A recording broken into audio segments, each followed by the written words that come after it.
Chapter 3, Timeline Playback.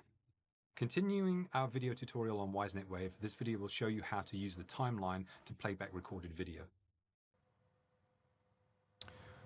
So now that I have my layout here, I don't need the camera tree anymore, so I can hide that and I can hide this to give me more room to see what's on the video feed.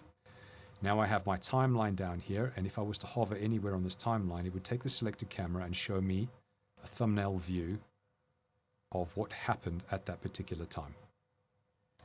I'm going to create another new tab, so new layout 1, but I won't call it that in the end.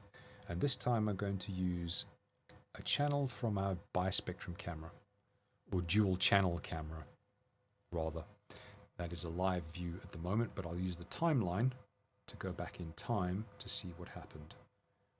So I can zoom in on that timeline. I know that something happened at about 4:30, and so I can zoom in on that, and I already have an idea of what happened and when it happened. I just need to find the footage, and so the easiest way to do that would be to use the timeline search. So I can zoom in, I can expand the time to more detailed time. So if I know it's 3 minutes past 4:30, I can go there, and there I am.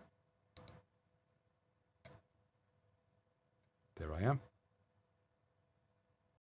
I hope that you found this video useful. Please find other chapters in this series that you will find equally useful, and have a great day. Thank you. Goodbye.